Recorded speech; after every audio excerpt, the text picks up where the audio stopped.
The air trembles.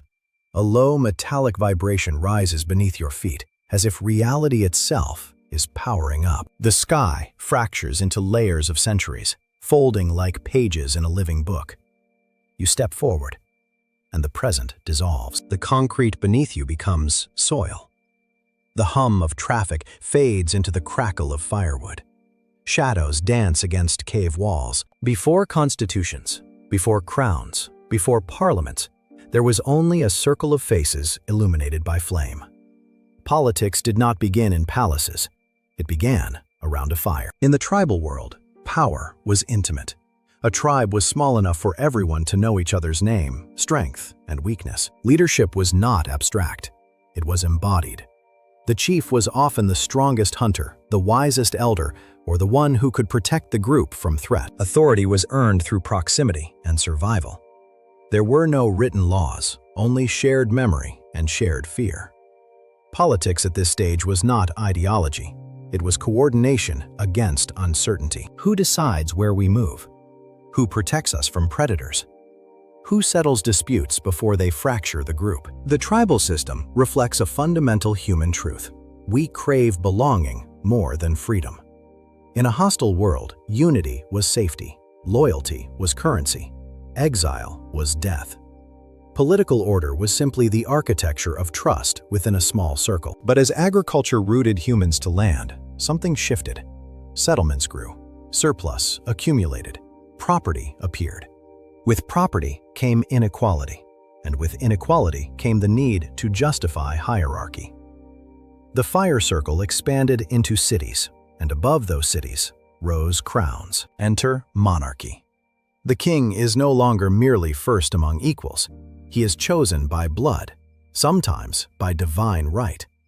Consider the grandeur of figures like Louis XIV, who declared, "I am the state." In monarchies, politics transforms from shared survival to centralized control. Power becomes distant, elevated, wrapped in ritual. Thrones, coronations, royal symbols, all serve one psychological function: to make authority unquestionable. In a growing society, you cannot rely on personal relationships alone. You need myths. You need permanence. Monarchy answered humanity's fear of chaos by promising stability through lineage. If power flows through blood, then tomorrow feels predictable. Yet monarchy also reveals another aspect of human psychology: our paradoxical desire to both submit and resist. Subjects accepted kings because hierarchy simplified complexity. It gave structure to vast populations, but the same system bred resentment. When power is concentrated, injustice becomes visible. The distance that once provided awe now creates alienation. People begin to ask a dangerous question: why should destiny depend on birth? The machine hum intensifies. The scent of ink and parchment fills the air. We arrive in the age of revolutions. The American colonies declare independence in 1776. The French people storm the Bastille in 1789. Documents are drafted that will echo through centuries, such as the United States Constitution. Democracy emerges not merely as a system, but as a psychological rebellion. It is humanity's declaration that legitimacy should come from consent, not ancestry. Democracy reflects a radical shift in how humans see themselves. In tribes, identity was collective. In monarchies, identity was hierarchical. In democracy, identity becomes individual. Each citizen is granted a voice, at least in theory. This is both empowering and terrifying. Freedom introduces responsibility. If leaders are chosen, then failure is shared. Democracy assumes something bold about human nature: that ordinary people can govern themselves rationally. It trusts in debate, institutions, and law rather than divine authority. It replaces sacred bloodlines with ballots.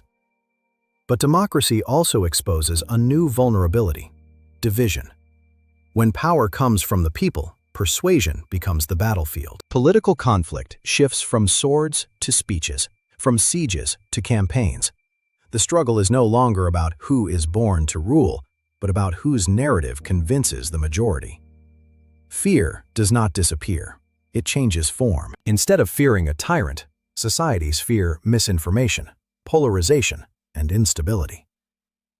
Democracy demands constant participation.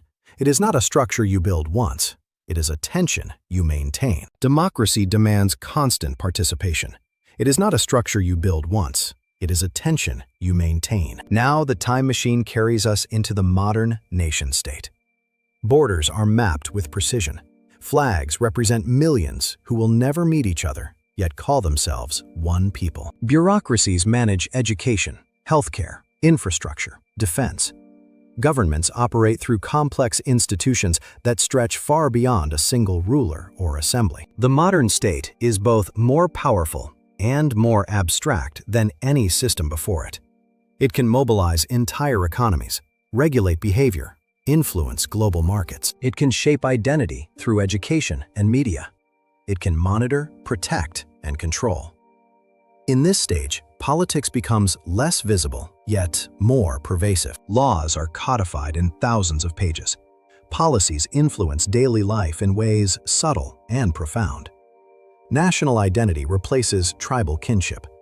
Citizens pledge allegiance not to a person, but to an idea of a country. This is a psychological masterpiece, convincing millions of strangers to cooperate under a shared imagination.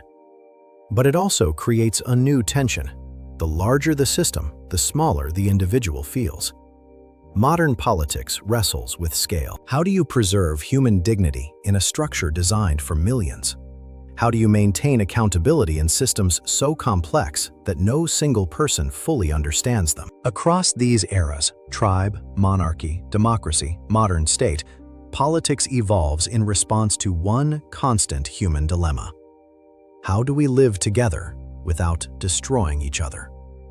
Every system is an attempt to answer that question. Every system is an attempt to answer that question. The tribe answered with intimacy. The monarchy answered with authority. Democracy answered with participation. The modern state answers with institutions. The modern state answers with institutions. Yet beneath these changing structures, the human heart remains familiar. We still seek belonging like our tribal ancestors. We still long for strong leaders in times of uncertainty. We still demand a voice when we feel unheard. We still fear chaos more than we admit. Political systems are not random inventions. They are mirrors of collective psychology. When societies feel insecure, they centralize power. When they feel oppressed, they decentralize it. When they grow complex, they bureaucratize. Standing back in the present, the hum of the time machine fades into the quiet buzz of modern life. You carry within you the instincts of every era. A part of you seeks the comfort of the tribe. A part admires decisive authority. A part insists on freedom and representation. And another part simply wants stability. Politics, then, is not just about governments. It is about the evolving story we tell ourselves about power, trust, and responsibility. The real question is not which system is perfect. None ever has been. The deeper question is this: as our societies grow more interconnected and technologically advanced, will our political structures evolve to reflect greater wisdom? Or will our ancient fears quietly reshape them in familiar forms?